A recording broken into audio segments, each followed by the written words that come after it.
Halo Sobat Cuan, jumpa lagi dengan saya di Cerita Saham. Saya ucapkan selamat pagi, selamat siang, selamat malam dimanapun Sobat Cuan menonton video ini. Pada video kali ini saya akan cerita saham IPO DGWG yang akan listing dalam waktu dekat ini. Ada 7 hal yang akan saya bahas mengenai DGWG. Pertama, menganalisa background perusahaan dan tujuan IPO-nya, lalu menganalisa neraca, laba rugi, arus kas, valuasi, underwriter, dan yang terakhir kesimpulan. Pertama, kita membahas mengenai background perseroan. Jadi, DGW Group merupakan perusahaan agrosuplai nasional yang telah menjalankan kegiatan usahanya sejak tahun 2001. Jadi, sudah lama beroperasi. Dilengkapi dengan 5 pilar bisnis, yaitu pestisida, pupuk, alat pertanian, benih, serta distribusi internal. Jadi, baik itu dari produksinya, lalu pemasarannya, distribusinya, itu dilakukan semua oleh perseroan dan juga anak usaha perseroan. Jadi benar-benar terintegrasi satu pintu. DGW Group siap memenuhi kebutuhan petani terhadap komponen utama pertanian yang berkualitas dalam mendukung tercapainya hasil panen unggul dan berlimpah. Melalui fasilitas produksi yang modern dan memadai, lebih dari 120 brand produk yang dipasarkan. Dukungan lebih dari 1.000 tenaga agronomi yang berkompeten, serta jaringan distribusi yang kuat, DGW Group siap menjawab beragam tantangan di industri agrosuplai nasional maupun regional, serta mendukung terciptanya ketahanan pangan nasional. Dan ini merupakan visi dari Presiden negara kita juga, yaitu Bapak Prabowo, terciptanya ketahanan pangan nasional. Jadi untuk menjalankan semua lini bisnisnya tersebut, perseroan memiliki 6 anak usaha. Dan yang paling berkontribusi besar terhadap pertumbuhan neraca dan pendapatan dan juga laba perseroan itu paling tidak ada 4 inti. Yang pertama dari agrokimia ataupun pestisida itu diproduksi oleh PT Dharma Guna Wibawa. PT Dharma Guna Wibawa adalah salah satu perusahaan agrokemikal terbesar dan terkemuka di Indonesia. Dengan pengalaman lebih dari 20 tahun di bidang agrokemikal, DGW terus berinovasi menghasilkan produk-produk berkualitas untuk menangani hama dan penyakit tanaman. Lalu yang kedua berkontribusi terbesar terhadap pendapatan perseroan yaitu dari bisnis pupuknya melalui anak usahanya yaitu DGW Fertilizer. DGW Fertilizer merupakan anak usaha DGW Group yang bergerak di bidang produksi dan perdagangan pupuk premium NPK yang sudah didirikan pada tahun 2010. Dalam rangka memperluas kapabilitasnya pada tahun 2018, perusahaan mengambil langkah strategis dengan mendirikan fasilitas produksi pupuk premium NPK dengan teknologi compaction compound yang berdiri di area seluas 5 hektar berlokasi di Gresik, Jawa Timur, dengan kapasitas produksi sebesar 250.000 ton per tahun. Jadi sebelumnya paling tidak tidak memproduksi secara langsung dari pupuk ini. Dan mulai tahun 2018 perseroan mendirikan pabrik pupuknya sendiri, sehingga di tahun berikutnya perseroan sudah menghasilkan pendapatan dan juga laba dari bisnis pupuknya ini. Selanjutnya yaitu dari alat pertanian itu diproduksi oleh PT Semesta Alam Sejati atau SAS. Jejak langkah pendirian PT Semesta Alam Sejati atau SAS sebagai anak usaha yang menjalankan kegiatan usaha di segmen alat pertanian diawali dengan pendirian PT Agro Jaya Mandiri atau AJM yang menjalankan kegiatan usahanya di bidang distribusi produk pestisida, benih, dan pupuk. Pada tahun 2016, AJM mulai mengembangkan bisnisnya dengan memasarkan sprayer dan selanjutnya pada tahun 2020, AJM mulai memasarkan mulsa melalui PT Semesta Alam Sejati. Lalu untuk distribusinya dilakukan oleh PT Bangun Sahabat Tani atau BST. Sebagai perusahaan distribusi, DGW Group yang mendistribusikan berbagai jenis barang agrosuplai seperti pestisida, pupuk, benih, mulsa, dan sprayer sejak 2011. Jadi tugasnya ini mendistribusikan untuk BST. BST berawal dari 7 perusahaan dan telah memiliki 18 cabang yang tersebar di seluruh Indonesia. Pada 2021, BST melakukan merger yang bertujuan untuk mengintegrasikan seluruh channel distribusi internal yang dimiliki oleh DGW Group menjadi satu nama, yaitu Bangun Sahabat Tani. Untuk keunggulan kompetitif, pertama, perseroan memiliki solusi yang lengkap untuk kebutuhan petani. Perseroan merupakan perusahaan nasional yang memiliki produk suplai pertanian lengkap dengan beragam pilihan seperti pupuk, pestisida, dan alat pertanian yang dibutuhkan petani dalam proses penanaman sampai dengan perawatan, hingga menghasilkan panen yang optimal dari segi kuantitas dan kualitas. Dan ini adalah produk yang dijual oleh perseroan dari pupuknya, lalu ini dari merek pestisida yang dijual oleh perseroan, dan ini ada alat pertanian yang dijual oleh perseroan. Lalu yang kedua, jaringan distribusi yang luas. Penjualan produk perseroan terbagi menjadi 2 jenis segmen pasar, yaitu B2B dan B2B2C. Pada penjualan B2B2C, perseroan didukung jaringan distribusi yang kuat melalui 25 gudang yang tersebar di seluruh wilayah Indonesia dan mendistribusikan daerah pedesaan sehingga produk perseroan dapat dibeli petani secara langsung melalui kios-kios yang bekerja sama dengan perseroan. Saat ini distribusi perseroan diperkuat oleh 7.000 kios yang melayani kebutuhan lebih dari 10 juta petani atau sekitar 30% dari total petani di Indonesia. Dan ini lumayan besar produk yang dijual oleh perseroan.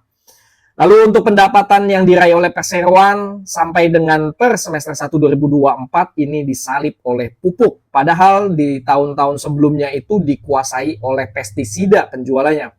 Bahkan di tahun 2021 ini tidak ada penjualan pupuk. Tapi karena sudah beroperasinya dari produksi pupuk yang ada di Gresik sehingga di tahun 2022 perseroan sudah memperoleh pendapatannya. Bahkan di tahun 2023 penjualan dari pupuk ini meningkat drastis bahkan mengalahkan penjualan dari pestisida.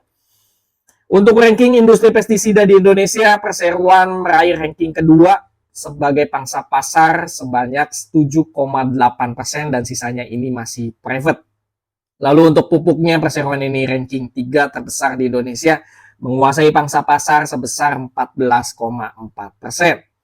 Dan berikutnya adalah rekam jejak perseroan di tahun 2018 ini di mana perseroan menyiapkan pembangunan fasilitas produksi pupuk NPK di Gresik. Sampai dengan saat ini perseroan memiliki 38 karyawan. Selanjutnya saya akan membahas mengenai rencana IPO DGWG. Jumlah saham ditawarkan ada 1,6 miliar lembar saham, tidak ada waran, persentase publiknya 25%, harga pemegang saham lama di harga 100, dan untuk publik di harga 230 sampai dengan 620, harga arahnya apabila di harga 286, di harga 230 maka arahnya di harga 286 atau naik 24,3%. ARB-nya di harga 173 atau minus 24,7%. Apabila di harga 620 maka arahnya di harga 775 atau naik 25%. ARB di harga 466 atau minus 24,8%. Perolehan dana IPO saham 383 miliar sampai dengan 1 triliun, tidak ada dari waran. Ekuitas perseroan 754 miliar. Masa bidding sudah selesai, masa offeringnya direncanakan pada tanggal 3 Januari sampai dengan 9 Januari dan rencana listing pada tanggal 13 Januari. Untuk papannya masuk dalam papan utama dan underwriter ada 3, BRI Sekuritas, Samuel, dan Sinhan Sekuritas. Lalu untuk pengguna dana IPO sekitar 54,7% ini disetorkan perseroan kepada anak usahanya yaitu PT Fertilizer Inti Teknologi dalam bentuk penyertaan modal yang akan digunakan untuk 82,3% untuk pemenuhan modal kerja PT Fertilizer Inti Teknologi untuk rencana pembelian bahan baku pembuatan pupuk. Lalu sekitar 17,7% ini akan digunakan rencana pembayaran sebagian pokok utang kepada Bank Permata. Lalu yang kedua 8,9% disetorkan lagi ke anak usahanya yaitu Dharma Guna Wibawa dalam bentuk penyertaan modal yang akan digunakan untuk rencana pembayaran sebagian pokok utang kepada Bank CMB Niaga, Maybank, dan Bank CMBC. Lalu 33,1% ini akan digunakan oleh perseroan, diserap langsung masuk ke dalam perseroan. Sekitar 43,9% digunakan untuk pemenuhan modal kerja perseroan untuk rencana pembelian bahan baku pembuatan pestisida. Lalu yang kedua, sekitar 29,8% digunakan untuk belanja modal dalam bentuk pengembangan tahap 2 untuk penambahan fasilitas lini produksi dalam rangkaian sistem karbamasi pabrik pestisida perseroan yang berlokasi di Cikande. Lalu yang ketiga, 26,3% digunakan untuk rencana pembayaran pokok utang kepada Bank Yobi dan CMB Niaga. Lalu yang terakhir, sisanya akan disetorkan kepada anak usahanya yaitu PT Semesta Alam Sejati dalam bentuk penyertaan modal untuk pemenuhan modal kerja. Jadi memang sebagian besar ini suntikan modal kepada anak usaha perseroan. Berikut ini adalah susunan pemegang saham perseroan terbesar dimiliki oleh Bapak David Yori. Untuk loka period ke semua pemegang saham ada loka periodnya. Dan berikut ini adalah bagian struktur pemegang sahamnya. Dan berikut ini adalah profil dari Dewan Komisaris dan ini adalah profil dari Dewan Direksi Perseroan. Selanjutnya saya akan membahas mengenai neraca perseroan. Untuk total aset perseroan ada kenaikan yang signifikan dari tahun 2021 ke 2022. Hal ini dikarenakan salah satunya ada akuisisi, lalu juga adanya suntikan modal dan memperoleh pinjaman bank juga. Terlihat di sini di 2021 sebesar 991 miliar dan meningkat drastis jadi 2,1 triliun. Lalu per Juni 2024 ada total asetnya 2,5 triliun rupiah. Untuk liabilitas pun sama dikarenakan adanya pinjaman bank yang signifikan di tahun 2022 dan liabilitasnya juga naik drastis di tahun 2021 710 miliar dan di tahun 2022 1,6 triliun rupiah. Dan per semester 1 2024 ada 1,7 triliun rupiah dan terbesarnya ini dari pinjaman bank jangka pendeknya sebesar 703 miliar rupiah. Lalu untuk ekuitasnya terlihat di sini adanya suntikan modal di tahun 2021 dari yang tadi 135 miliar jadi 166 miliar. Dan untuk ekuitasnya juga ini naik drastis jadi 754 miliar di semester 1 2024. Selanjutnya saya akan membahas mengenai laba rugi. Untuk pendapatannya di sini ada kenaikan yang signifikan dari tahun 2022 1,6 triliun dan hampir naik 100% di 2023 jadi 3 triliun. Dan sayangnya per Juni 2024 ini ada penurunan dibandingkan periode sama tahun lalu dari yang tadi 1,5 triliun jadi 1,4 triliun dan apabila disetahunkan ini paling tidak pendapatan perseroan hanya menyentuh 2,9 triliun turun dibandingkan tahun 2023. Dan pendapatan terbesarnya ini dari mana yang sebelumnya sudah saya singgung juga bahwa mulai 2023 setelah beroperasinya produksi pupuk di daerah Gresik ini jadi benar-benar penyumbang terbesar dari sisi pupuknya mencapai 1,7 triliun. Bahkan per 2024 juga ini pupuk masih menjadi penyumbang terbesar pendapatan perseroan. Dan untuk laba bersihnya di tahun 2022 ini sempat menyentuh 144 miliar. Namun sayangnya per 2023 ini anjlok dalam. Jadi 19 miliar rupiah saja dan ini akan mengikis dari profit margin perseroan. Dari pendapatan 3 triliun tapi sayang laba bersih perseroan hanya 19 miliar saja. Hal ini dikarenakan meningkatnya beban penjualan, beban umum administrasi, serta beban keuangan perseroan. Di tahun 2024 pun sama, laba bersihnya paling tidak ya walaupun lebih tinggi dibandingkan dengan tahun 2023 tapi sayangnya masih belum mengalahkan laba bersih di tahun 2022. Untuk dividen, perseroan akan berencana membagikan dividen paling banyak 30%. Ya sebenarnya kecil banget, itu yieldnya paling besar 1,3% per tahun. Next, kita masuk ke bagian arus kas perseroan. Dari arus kas operasional perseroan, sayangnya per Juni 2024 bisa dibilang operasional perseroan ini malah merugi sebesar 17 miliar rupiah ada uang keluar. Hal ini tidak seimbang dengan ekspansi yang dilakukan oleh perseroan per Juni 2024 mencapai 90 miliar rupiah. Karena keterbatasan kas yang dimiliki oleh perseroan, mau nggak mau perseroan harus mengambil pinjaman bank mencapai 1,1 triliun. Dari 1,1 triliun tersebutlah digunakan untuk membayar pinjaman bank dan juga untuk menutupi paling tidak dari aktivitas di operasional yang minus dan juga aktivitas ekspansi di bagian investasi yang dilakukan oleh perseroan. Di tahun 2022 yang sebelumnya sudah saya singgung juga ini besar banget aktivitas investasi yang dilakukan oleh perseroan mencapai 108 miliar rupiah.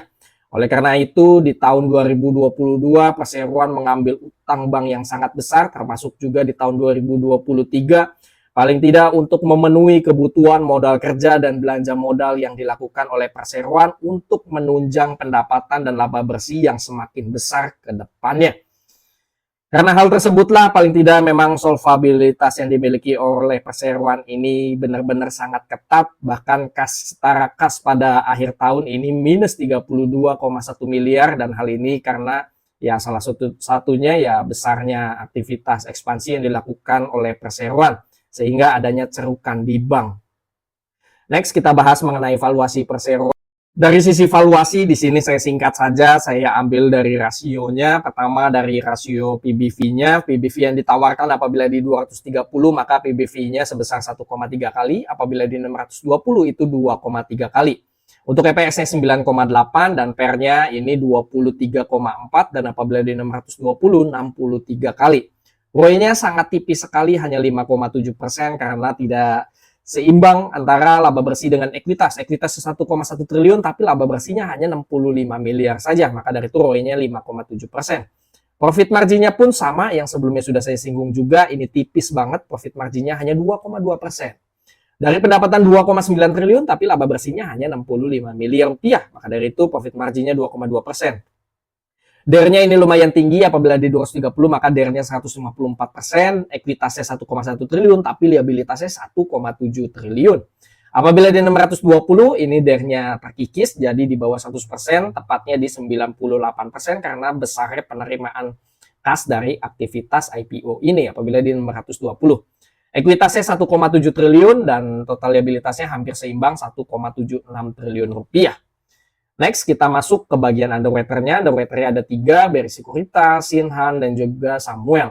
Memang kalau dilihat secara track record, ini yang paling tidak ya bisa dibilang kurang bagus gitu ya. Untuk track record-nya itu ada di Sinhan. Kalau kita lihat ya memang terakhir ini di tahun 2023 bervariasi, tapi sayangnya terakhir itu ada suri di papan pengembangan, baik itu opening dan closing-nya itu malah minus gitu ya. Tapi diimbangi dengan dua sekuritas lainnya, underwriter-nya yaitu dari BRI Sekuritas, dan ini menurut saya tidak mengecewakan ya, karena baik untuk openingnya ini tidak ada yang closing, tidak ada yang pembukaannya itu malah di zona merah, semuanya itu naik pada saat opening. Terakhir itu ada bot itu 1 kali arah, openingnya 30% dan closingnya itu arah, jadi tidak ada masalah. Lalu untuk Samuel apalagi ini benar-benar bagus dan banyakkan arahnya dibanding dengan non arahnya. Jadi menurut saya untuk underwriter ini si Samuel dan juga BRI penyeimbang dari adanya Sinhan itu sendiri. Jadi menurut saya tidak ada masalah untuk underwriter-nya ini. Di sini saya juga kasih gambaran untuk kompetitor di sektor pertanian khususnya dalam produksi pupuk. Di sini ada SAMF dan NPGF. Di sini DGWG saya ambil di harga 230. Kalau dilihat secara market cap ini paling tidak masih ada peluang kenaikan 2 kali karena ada kompetitornya yaitu SAMF. Market cap-nya menyentuh 2,9 triliun. PBVR pun nggak jauh beda, kalau kenaikan 2 kali DGWG ini paling tidak menyentuh 2,6 kali. Secara pair ya memang ini sudah paling tidak paling mahal dibandingkan dengan kompetitor lainnya, tapi menurut saya untuk saham IPO dengan valuasi segini masih rasional seperti itu. Jadi masih ada potensi untuk kenaikan terhadap DGWG itu sendiri pada saat listing nanti. Terakhir yaitu kesimpulan, saya menjabarkan dari awal tadi, dari background sampai dengan paling tidak underwriter, menurut saya itu sudah menggambarkan kesimpulan dari IPO DGWG ini, dan menurut saya IPO dari DGWG ini masih rasional dan tidak ada masalah. Jadi paling tidak ya saya ikut IPO ini gitu. Tapi ini semua disclaimer on, ini bukan ajakan tapi paling tidak ini menambah wawasan dan juga menambah pertimbangan untuk sobat cuan. Sekiranya dengan adanya gambaran IPO DGWG ini, sobat cuan mau beli IPO ini atau tidak. Karena menurut saya baik itu background, lalu dari laporan keuangan, struktur pemegang saham, lalu juga dari penggunaan dana IPO, underwriter, tidak ada masalah. Cuma ya paling tidak ada satu minus dari besarnya liabilitas perseroan, dan itu bisa dijadikan bahan pertimbangan untuk sobat cuan yang sekiranya mau ikut IPO ini atau tidak, karena ya kalau menurut saya masih besar dari positifnya gitu ya ketika DGWG ini IPO, apalagi DGWG ini kan benar-benar sejalan dengan visi dari pemerintahan kita mengenai ketahanan pangan nasional. Disclaimer on, video yang berisikan data dan atau informasi yang tersedia hanya sebagai bahan referensi dan edukasi, bukan sebagai ajakan. Keputusan bertransaksi, beli, jual, skip, mengacu pada rekomendasi saham dan si video ini sepenuhnya merupakan tanggung jawab Sobat Cuan.